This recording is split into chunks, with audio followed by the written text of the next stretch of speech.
like a freaking crackhead. Hey guys, Angelina here, and today I'm going to be doing a clean with me or clean my room.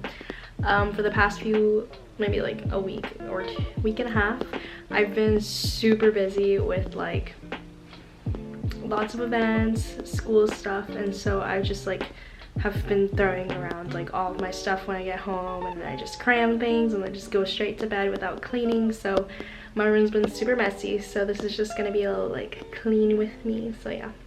Okay, so I don't really know where to start, but I mean, these are clean clothes. I just did the laundry and I folded all of them and I put them in there, so we're gonna put those in my restroom.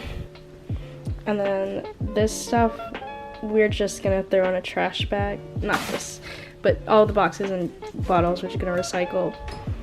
Alrighty ladies, let's get to it.